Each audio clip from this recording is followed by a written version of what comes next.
The leather-bound diary sat on my lap like a loaded weapon. My hands trembled as I turned page after page, each entry more devastating than the last. October 9th, 2025. The Grand Lux Hotel ballroom glittered with crystal chandeliers and the laughter of 200 pharmaceutical industry professionals. My wife, Vanessa, stood at the podium in her emerald dress, accepting the Sales Director of the Year award with that confident smile I had fallen in love with 14 years ago. She had no idea I was sitting at a reserved table with her diary open to page 73, reading about affair number 28.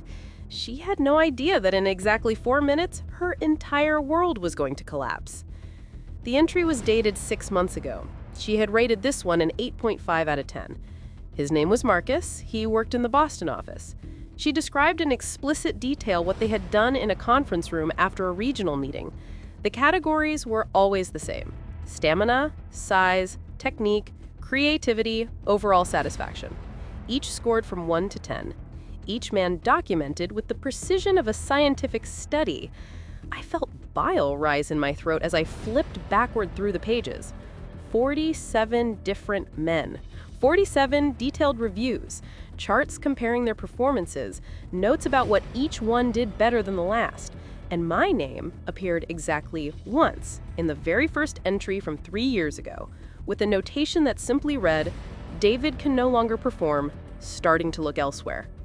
The applause erupted as Vanessa held the crystal trophy above her head. Her boss was saying something about her exceptional dedication and unmatched drive. I looked down at the diary again. She had found time to document every encounter with timestamps and location details. The Marriott on West Monroe, the Hilton by the airport, our own bedroom on a Tuesday afternoon when I had been at a client meeting. She had brought someone into our home, into our bed where our children slept down the hall. My chest felt tight. My hands clenched around the leather cover. For 3 years and 4 months, I had carried the shame of my body's betrayal alone. For 3 years, I had avoided her touch because I could not bear another failure. For 3 years, I thought the distance between us was my fault. Now I knew the truth. While I suffered in silence, she had turned my inadequacy into a game with rules and scoring. I stood up. The table next to ours glanced over. I did not care. I walked toward the stage with the diary held against my chest. Vanessa was mid-sentence, thanking the executive team for their support. She saw me approaching. Her smile faltered for just a second, then she recovered, probably thinking I was coming to congratulate her. She had no idea what I held in my hands. She had no idea that I had spent the last 2 hours reading every single page. She had no idea that the locked drawer in her home office had been easier to open than she thought. She had no idea that while she celebrated her professional victory, I was about to hand her the most devastating loss of her life. Let me take you back to where this all began. My name is Vanessa Chen, and I need to tell you the story from my perspective, because the version David presented that night was missing crucial context. We met in 2011 at a mutual friend's wedding in Lincoln Park. I was 24, ambitious, hungry to prove myself in pharmaceutical sales. David was 26, calm, stable, everything my chaotic childhood had lacked. He was a tax accountant with a promising career at a respected firm. He wore glasses that made him look distinguished. He listened when I talked about my goals. He did not try to compete with me or diminish my ambitions. We married 14 months later in a small ceremony at the Chicago Botanic Garden. The first 8 years were good. Better than good.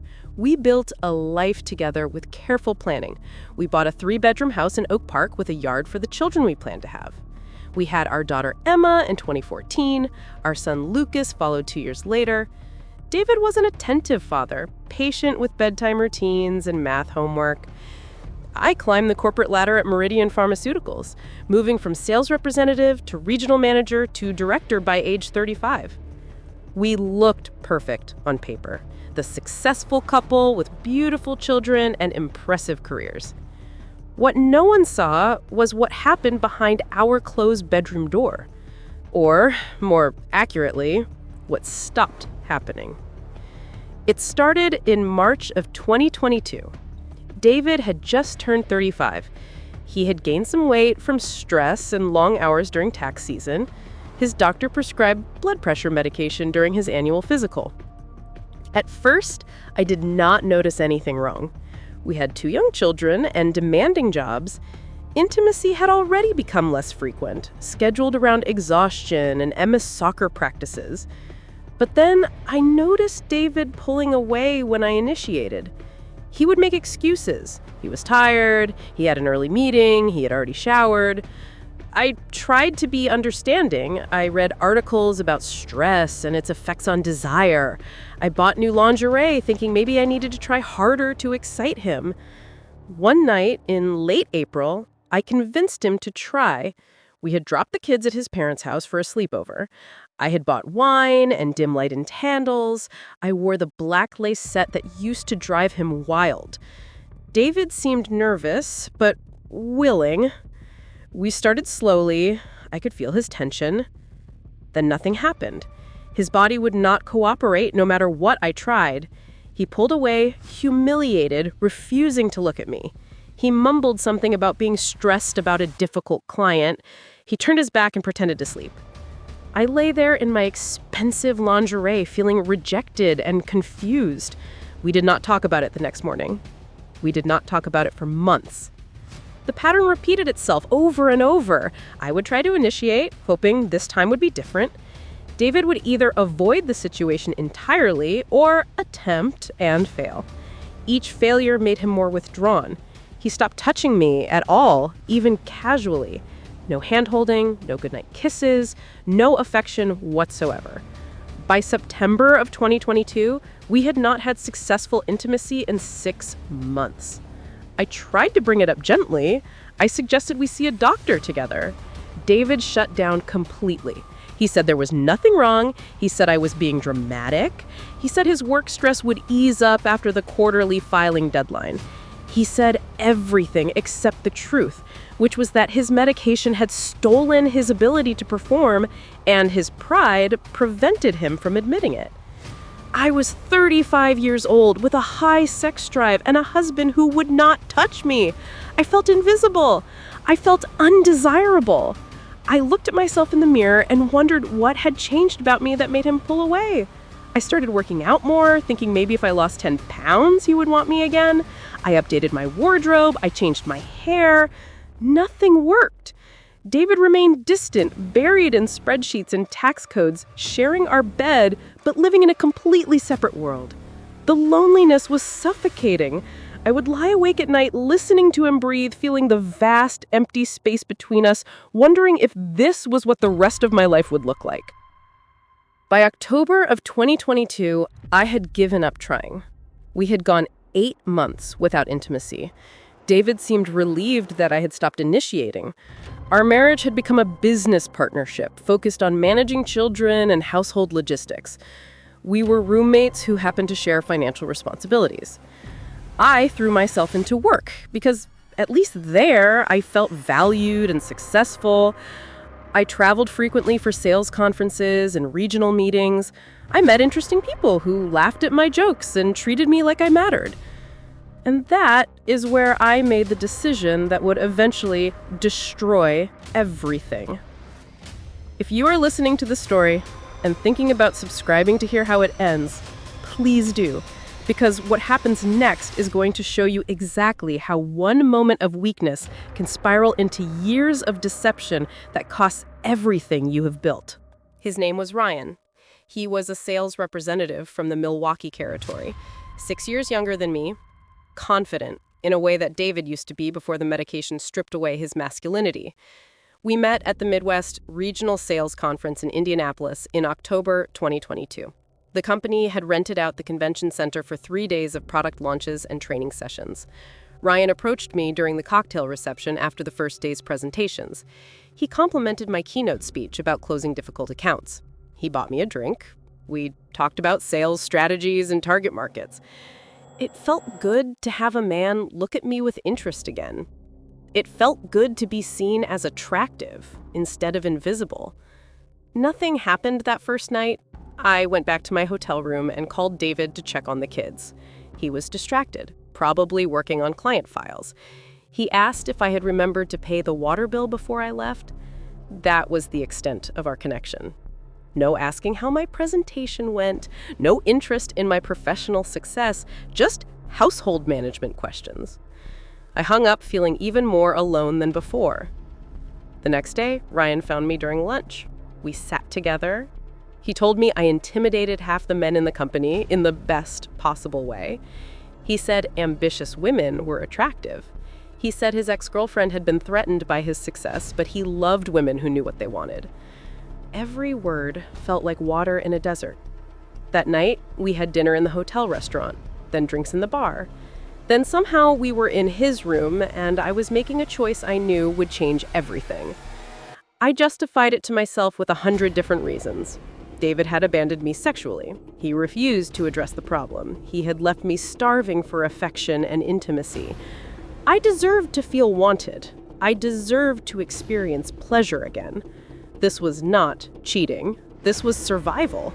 This was reclaiming the part of myself that David had left to wither. I turned off the part of my brain that whispered about vows and commitment. I silenced the voice that reminded me about my children sleeping in their beds at home. I focused only on feeling alive again. Ryan was enthusiastic and attentive in ways David had not been in years. Afterward, I felt a complicated mix of satisfaction and guilt. I returned to my own room at 2 a.m.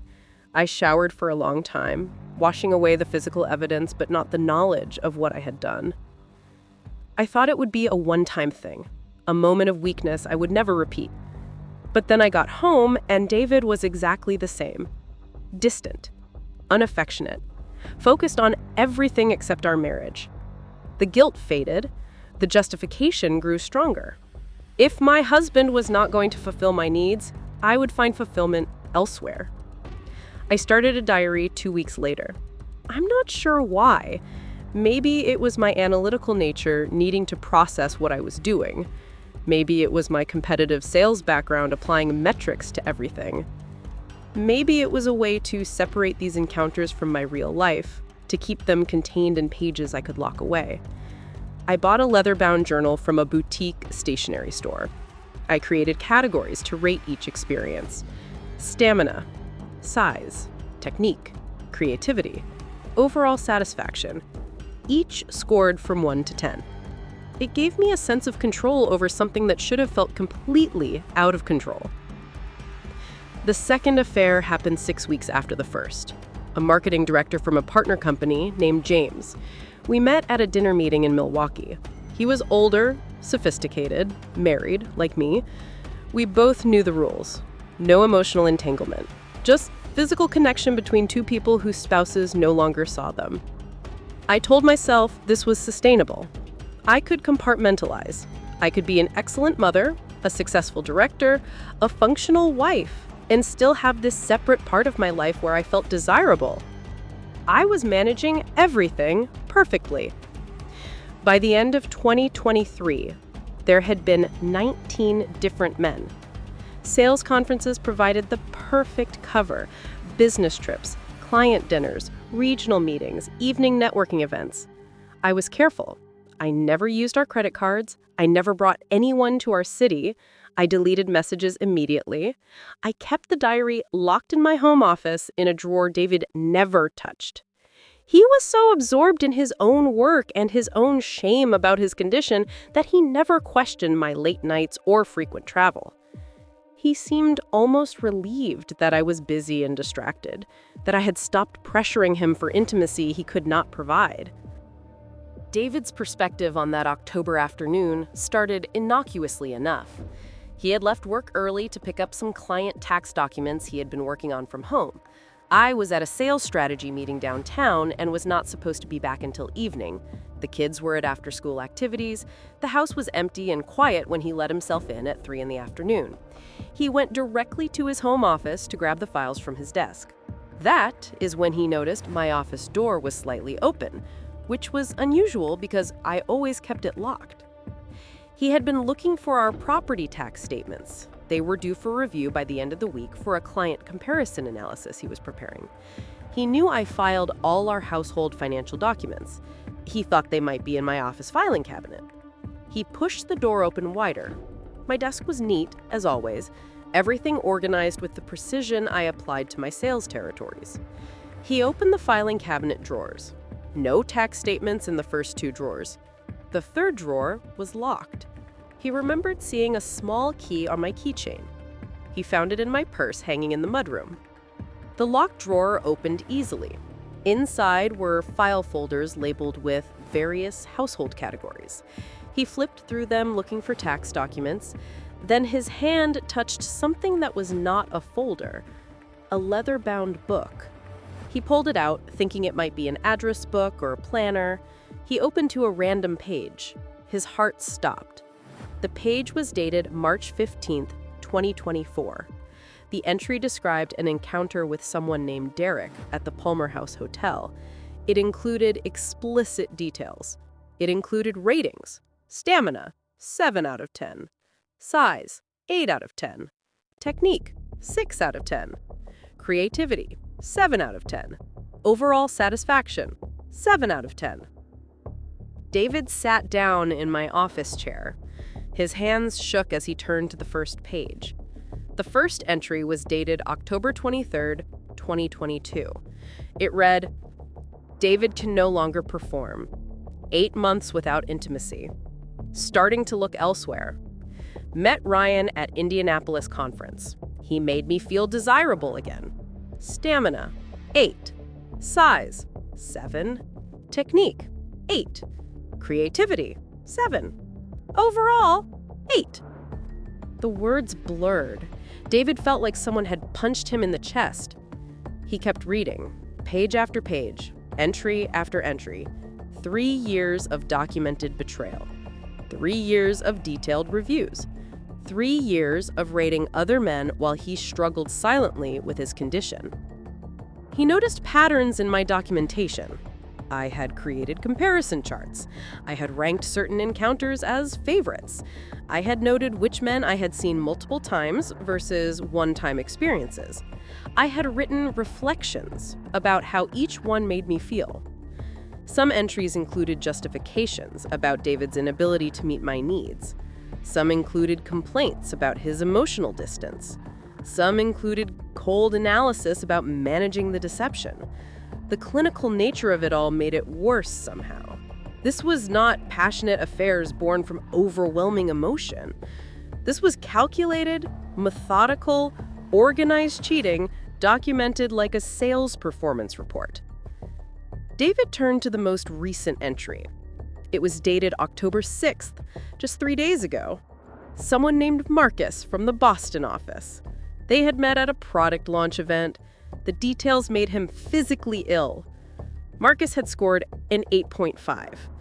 I had written that he reminded me what I had been missing. I had written that I felt no guilt anymore, only satisfaction at reclaiming my needs. I had written that David's shame about his erectile dysfunction had become irrelevant to me, that I had stopped thinking of him as a sexual partner entirely. The words cut deeper than the acts themselves. He thought about the past 3 years from his perspective. The medication had started affecting him in early 2022. At first, he thought it was temporary. He thought it would resolve once his body adjusted. But it did not resolve. It got worse. Each failed attempt destroyed him a little more. Each time he could not perform, he felt less like a man. The shame was overwhelming. He could not talk about it with me because admitting his inadequacy felt impossible.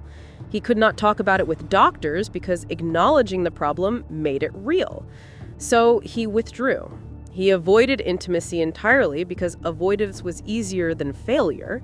He threw himself into work because at least there he felt competent. He had noticed I stopped initiating after the first year. He felt relieved and devastated simultaneously. Relieved he would not have to face more failures. Devastated that his wife had given up on him. He told himself we were going through a phase. He told himself many marriages went through periods of low intimacy. He told himself we still had partnership and family and shared responsibilities. He told himself the physical part was not everything. He convinced himself we were managing fine. He had no idea that while he was convincing himself, I was systematically sleeping with dozens of other men and rating them in a journal. The irony struck him with brutal force. He was an accountant. His entire career was built on precision and analysis. He organized numbers and created reports and found patterns in data. I had applied his own methodology to document his failure. I had turned his professional skills against him. I had created spreadsheets and comparison charts analyzing what other men provided that he could not. The diary was essentially a performance review of our marriage, with 47 case studies proving his inadequacy. David looked at the clock. It was 4:30 in the afternoon. I had texted him earlier, saying I would be home by 7. He had hours to decide what to do with this information. He could confront me privately. He could file for divorce quietly. He could suggest marriage counseling, though the idea seemed absurd given the scope of betrayal. Or he could do something that matched the scale of what I had done. He sat in my office chair for 2 hours, reading every single page, letting the pain and humiliation and rage build. By the time he finished, he knew exactly what he was going to do. The Grand Lux Hotel Ballroom on October 9th was decorated in Meridian Pharmaceutical's corporate colors, navy and silver. I had attended this annual sales awards dinner for 7 years. This was my second time receiving Sales Director of the Year. I felt proud as I walked to the stage in my emerald dress that had cost $800. I had worked incredibly hard. My territory had exceeded targets by 38%. I had closed deals that other directors called impossible. I deserved this recognition. I deserved this moment. David was supposed to be at our table. We had a reserved spot near the front. The kids were at his sister's house for the evening. When I walked on stage, I glanced toward our table, expecting to see him clapping politely like he did at these events. Instead, his chair was empty. I felt a flash of annoyance. He had promised to be here. He knew this was important to me. Then I saw him. He was walking toward the stage from the side entrance.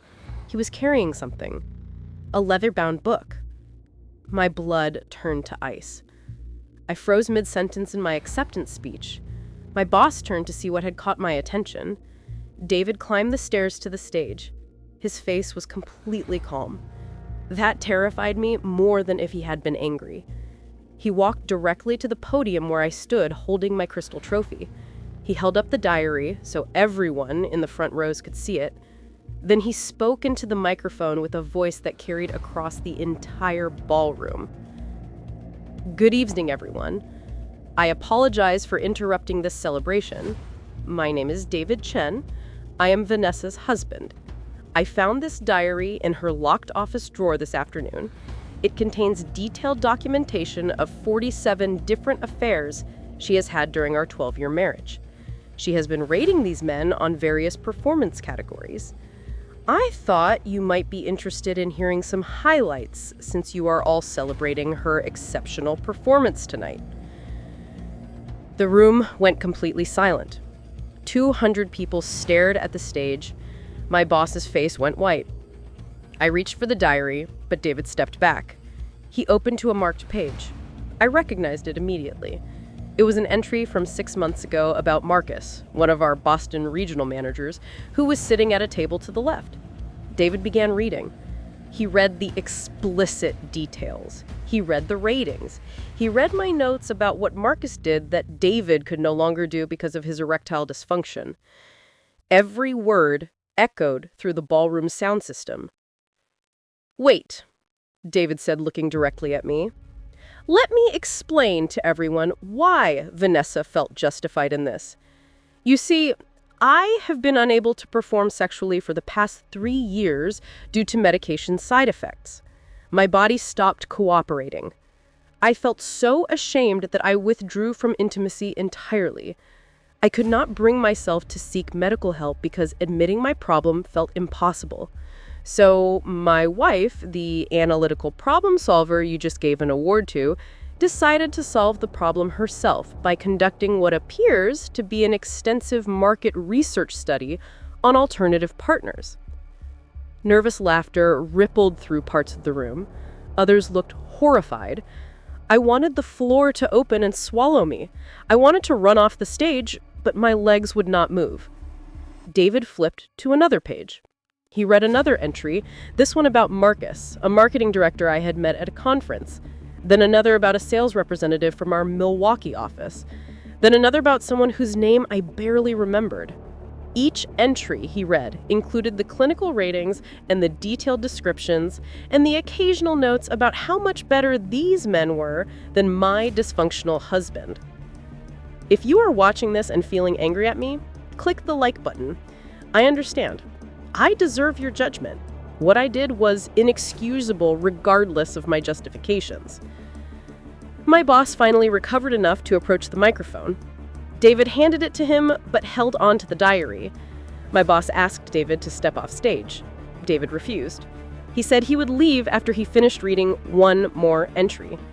He flipped to the most recent page, the entry about Marcus. He read the entire thing, including my note that I felt no guilt anymore because David had become irrelevant as a sexual partner. He read my comparison chart showing Marcus as one of the highest-rated encounters. He read my reflection about how I had successfully compartmentalized this aspect of my life for 3 years. Then David turned to face Marcus directly. You scored an 8.5. Congratulations. That puts you in the top 5 according to her spreadsheet. She particularly appreciated your creativity. Should I read that section? Marcus stood up abruptly and left the ballroom. Several other men I recognized from various encounters also found reasons to exit quickly. David watched them leave with a small, satisfied smile. Then he turned back to me. His calm facade finally cracked. His voice broke as he spoke the final words. 3 years, Vanessa. I struggled alone with my condition for 3 years. I felt like less than a man because my body betrayed me. I withdrew because I thought I was protecting you from my inadequacy. I had no idea you were not just moving on without me, but documenting every replacement in clinical detail, like I was a failed product you were testing alternatives for. You took my shame and turned it into a performance metric. He set the diary on the podium in front of me. He said, "You should keep this. It is clearly important to you. Maybe you can add tonight to your entries. Rate this experience. How did it feel to have your double life exposed in front of everyone who respects you professionally? What is your overall satisfaction score for having your husband detail your affairs because he finally found proof of what destroyed your marriage?" David walked off stage. The ballroom remained completely silent. My boss gently took my arm and guided me off stage through the side door. Someone else announced that dinner would be served shortly. The hum of shocked conversation rose behind us. I stood in the hallway holding my crystal trophy in one hand and my diary in the other. My phone began buzzing with messages. My career was destroyed. My marriage was destroyed. Everything I had carefully compartmentalized had just exploded in the most public way possible. The worst part was knowing he was right. I had turned his pain into data points. I had quantified his inadequacy. I had rated dozens of men against the baseline of my husband's dysfunction. I had treated intimacy like a sales territory where I needed to meet quotas since the primary account was not producing. I had applied my professional analytical skills to systematically betraying the father of my children. And I had convinced myself it was justified because he had withdrawn first, because his pride had prevented him from fixing his problem, because I deserved to feel desired. The confrontation continued in the hotel parking garage 40 minutes later. I had fled the ballroom without eating, without speaking to anyone, without even grabbing my coat. David had already left. I assumed he had gone home. I was wrong. He was waiting by my car. He was leaning against the driver's door with his arms crossed. The diary was tucked under his arm like evidence at a trial. I stopped walking when I saw him. For a moment, we just stared at each other across 15 feet of concrete. "You abandoned me first," I said. The words came out defensive and sharp. "You shut down, you refused to talk about your problem, you stopped touching me completely. You left me feeling unwanted and invisible. What was I supposed to do? Just accept a sexless marriage at 35 years old?" David laughed. It was a bitter, hollow sound. "You were supposed to be my wife. You were supposed to encourage me to get help. You were supposed to give me time to work through it instead of immediately replacing me with dozens of other men." "I tried," I shot back. "I suggested we see a doctor together. You refused. I tried to initiate for months. You rejected me over and over. You made me feel like the problem was me, like I was demanding something unreasonable. You chose your pride over our marriage. And you chose your needs over our vows," David responded. "My pride kept me from seeking help. Your selfishness kept you from staying faithful. Those are not equivalent failures, Vanessa. I was struggling with a medical condition. You were making a choice every single time you went to bed with someone else." I felt tears hot on my face. "You made me feel like I was not enough to motivate you to fix yourself. If you had loved me enough, you would have done something instead of just avoiding the problem. Instead, you let our marriage die and expected me to die with it." David pushed off from my car. He walked closer. "Do you hear yourself? You are blaming me for your affairs. You are saying it is my fault that you systematically cheated on me for 3 years and documented it like a research project?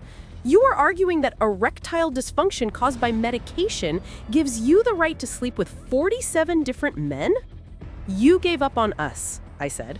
"You decided your shame was more important than our intimacy. You chose to shut down instead of fighting for us. What did I expect you to do? Just wait around indefinitely hoping you would magically fix yourself?" "I expected you to keep your wedding vows," David said quietly. "In sickness and health. That is what you promised. This was sickness. This was a medical problem. Instead of supporting me through it, you treated it like a business problem that needed an alternative solution. You outsourced intimacy because your primary vendor was not performing to your standards." The corporate language stung because it was accurate. I had approached this exactly like a work problem. When one strategy was not working, I found another. When one source was not producing, I diversified. I had applied my professional success methodology to destroying my marriage. I did not know how to defend that, so I attacked instead. "What about now? What happens next? You humiliated me in front of everyone I work with. You destroyed my reputation. You made sure I will never be able to face my colleagues again. Was that revenge satisfying enough for you? Or do you have more planned?" "I gave you exactly what you gave me. You humiliated me privately for 3 years. Every time you rated another man higher than me. Every time you documented what I could not provide. Every time you compared me to someone else and found me lacking. I just made your humiliation public instead of keeping it locked in a drawer. So this is it. This is how we end. With public destruction." David pulled out his phone. He held it up so I could see the screen.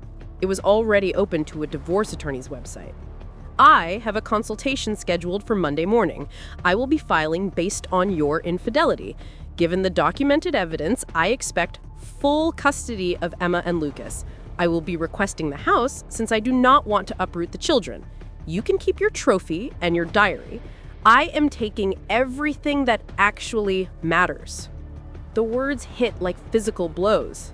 My children, my home, everything I had risked my marriage to keep intact. "I cannot lose my kids from you." "Watch me," David said.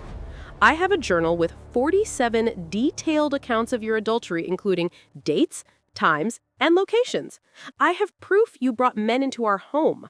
I have documentation that you prioritize these affairs over your family. No judge is going to grant custody to a mother who spent 3 years systematically cheating while her children slept down the hall." He was right. I knew he was right. The diary that I had kept as a private record of my liberation was now the evidence that would destroy my family. My compulsive need to document everything had created the weapon David would use to take away what mattered most. The analytical skills I was so proud of had become my downfall. "I cannot lose my children," I said. My voice broke completely.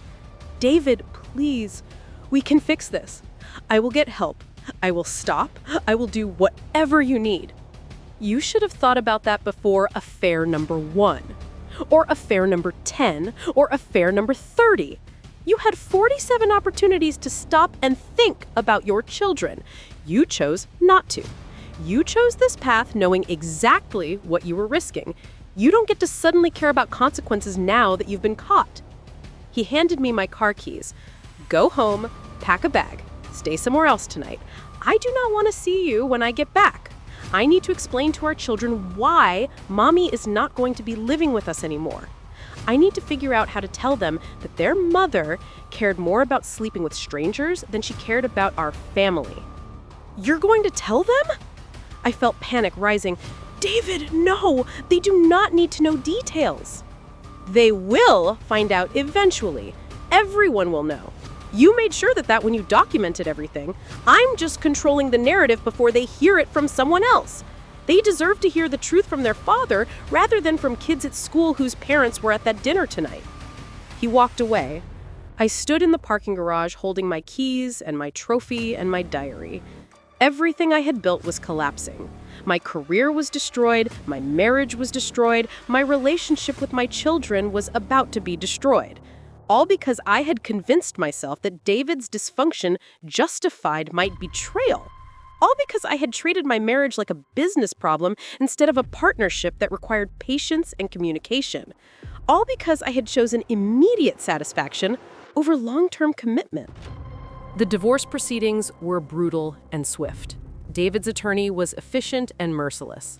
They submitted the diary as evidence in the first hearing. The judge read selected entries. My attorney tried to argue about privacy and consent for documentation, but the content was too damning. 47 affairs, detailed descriptions, ratings and comparisons, explicit notes about bringing partners into our marital home. The judge's face showed clear disgust. David was awarded full custody pending a psychological evaluation. I was granted supervised visitations every other weekend. The professional fallout was equally devastating. Meridian Pharmaceuticals conducted an internal investigation. 3 of the men named in my diary were company employees. 2 were married. One was a direct report in my territory, which created liability issues around workplace harassment. The company's legal team reviewed the timeline of my affairs against my business travel records. Every conference, every client dinner, every regional meeting that I had expensed while conducting personal affairs became evidence of misusing company resources. They terminated my employment 4 weeks after the awards dinner. 16 years of building my career destroyed in a single meeting. Marcus from the Boston office filed a complaint claiming I had pressured him into a relationship by implying it would benefit his territory assignments. It was not true, but the diary entry where I noted his enthusiasm for pleasing his director made the claim plausible. 2 other men made similar allegations. The company settled quietly to avoid publicity. But my reputation in the pharmaceutical industry was destroyed. No competitor would touch me. I had become a liability, a cautionary tale, a punchline. I moved into a small apartment in Evanston. My supervised visitations with Emma and Lucas happened at a family counseling center with a social worker present. My daughter would not speak to me. She had heard enough from her friends' parents to understand what I had done. She looked at me with confusion and betrayal during our 2-hour visits. Lucas was too young to fully comprehend, but he sensed something was fundamentally broken. He clung to David during pickup times. Both children had started calling me by my first name instead of Mom. That hurt worse than anything else. The irony was not lost on me. I had spent 3 years rating men on their sexual performance, creating detailed comparisons, documenting what each one provided that David could not. I had turned intimacy into a competitive sport with myself as the judge. Now, everyone was judging me with the same clinical precision. My colleagues rated my professional ethics. The judge rated my fitness as a mother. My children rated my worthiness of their love. I was being evaluated and found lacking in every category that actually mattered. David presented one particular piece of evidence during the custody hearing that destroyed any remaining sympathy I might have received. It was an entry from my diary dated February 14th, 2025, Valentine's Day. David had made dinner reservations at my favorite restaurant. He had bought me flowers. He had clearly been trying, despite his ongoing struggles with dysfunction. The diary entry from that night described how I had pretended to have a migraine to avoid the romantic evening. Then I had driven to a hotel in Schaumburg to meet someone named Tyler, a pharmaceutical rep I had been seeing periodically. I had rated the encounter a 7.5. I had written that faking illness to avoid my husband's pathetic attempts at romance had been easy. The judge read that entry aloud. The courtroom was silent. My attorney put his head in his hands. David sat perfectly still, but I saw tears on his face. That entry, more than any other, showed the depth of my cruelty. David had been trying. Despite his shame and his struggles, he had been attempting to maintain our connection. And I had not just rejected him, I had lied to avoid him so I could be with someone else. On Valentine's Day, the day specifically designated for celebrating the relationship I was systematically destroying. What would you do if your spouse kept a detailed diary rating dozens of affairs? Would you expose them publicly like David did, or handle it privately? Let me know your thoughts, because what happens next shows how David's decision to go public actually saved his life in ways he never expected. The final hearing was scheduled for November 15th. David's attorney had everything organized perfectly.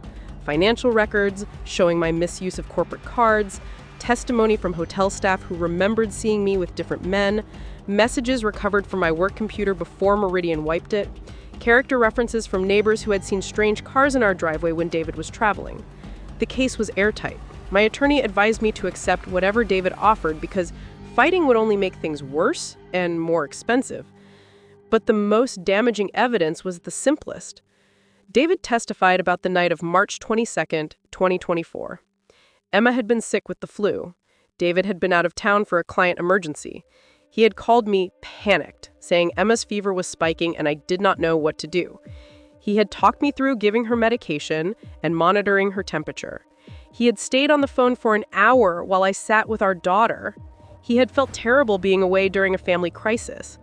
The diary entry from that same night, written after Emma's fever broke and she fell asleep, described an encounter with someone named Chris, who had come to our house at 11 p.m.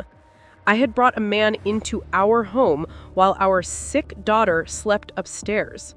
I had rated the encounter an 8 out of 10. The judge read that entry aloud. The courtroom was silent. My attorney put his head in his hands. David sat perfectly still, but I saw tears on his face. That entry, more than any other, showed the depth of my cruelty. David had been trying. Despite his shame and his struggles, he had been attempting to maintain our connection. And I had not just rejected him, I had lied to avoid him so I could be with someone else. On Valentine's Day, the day specifically designated for celebrating the relationship I was systematically destroying. What would you do if your spouse kept a detailed diary rating dozens of affairs? Would you expose them publicly like David did, or handle it privately? Let me know your thoughts, because what happens next shows how David's decision to go public actually saved his life in ways he never expected. The final hearing was scheduled for November 15th. David's attorney had everything organized perfectly. Financial records showing my misuse of corporate cards, testimony from hotel staff who remembered seeing me with different men, messages recovered from my work computer before Meridian wiped it, character references from neighbors who had seen strange cars in our driveway when David was traveling. The case was airtight. My attorney advised me to accept whatever David offered because fighting would only make things worse and more expensive. But the most damaging evidence was the simplest. David testified about the night of March 22nd, 2024. Emma had been sick with the flu. David had been out of town for a client emergency. He had called me panicked, saying Emma's fever was spiking and I did not know what to do. He had talked me through giving her medication and monitoring her temperature. He had stayed on the phone for an hour while I sat with our daughter. He had felt terrible being away during a family crisis. The diary entry from that same night, written after Emma's fever broke and she fell asleep, described an encounter with someone named Chris, who had come to our house at 11 p.m. I had brought a man into our home while our sick daughter slept upstairs. I had rated the encounter an 8 out of 10. The judge read that entry aloud. The courtroom was silent. My attorney put his head in his hands. David sat perfectly still, but I saw tears on his face. That entry, more than any other, showed the depth of my cruelty. David had been trying. Despite his shame and his struggles, he had been attempting to maintain our connection. And I had not just rejected him, I had lied to avoid him so I could be with someone else. On Valentine's Day, the day specifically designated for celebrating the relationship I was systematically destroying. What would you do if your spouse kept a detailed diary rating dozens of affairs? Would you expose them publicly like David did, or handle it privately? Let me know your thoughts, because what happens next shows how David's decision to go public actually saved his life in ways he never expected. The final hearing was scheduled for November 15th. David's attorney had everything organized perfectly. Financial records showing my misuse of corporate cards, testimony from hotel staff who remembered seeing me with different men, messages recovered from my work computer before Meridian wiped it, character references from neighbors who had seen strange cars in our driveway when David was traveling. The case was airtight. My attorney advised me to accept whatever David offered because fighting would only make things worse and more expensive. But the most damaging evidence was the simplest. David testified about the night of March 22nd, 2024. Emma had been sick with the flu. David had been out of town for a client emergency. He had called me panicked, saying Emma's fever was spiking and I did not know what to do. He had talked me through giving her medication and monitoring her temperature. He had stayed on the phone for an hour while I sat with our daughter. He had felt terrible being away during a family crisis. The diary entry from that same night, written after Emma's fever broke and she fell asleep, described an encounter with someone named Chris, who had come to our house at 11 p.m.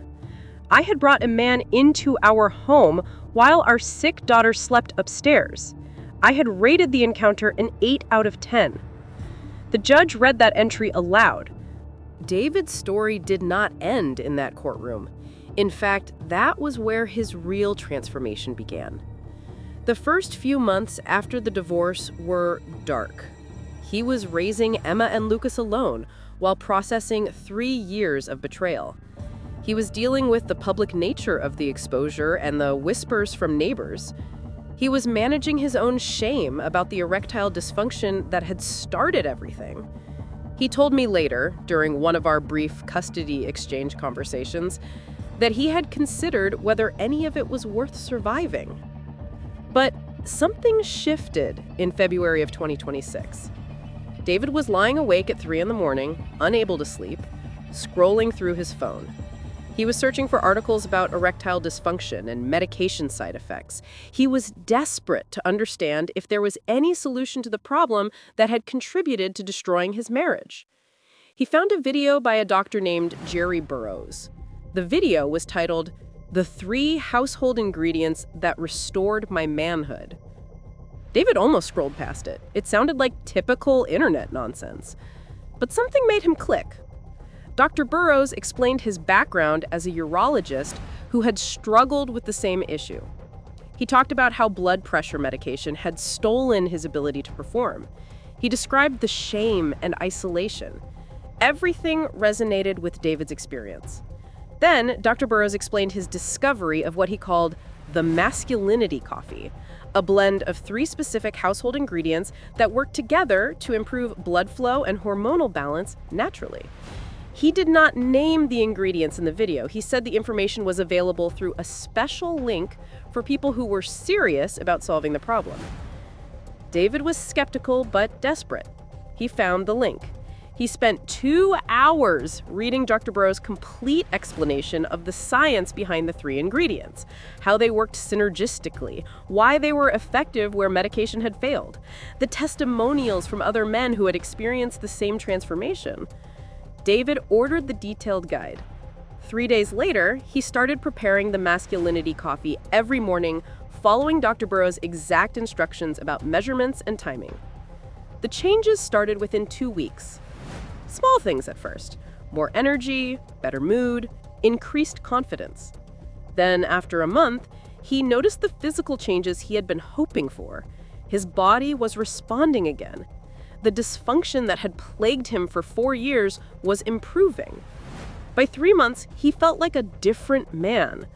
The shame that had weighed on him for so long began lifting.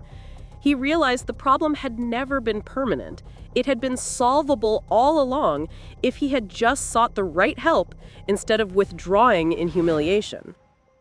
By summer of 2026, David had fully regained his confidence.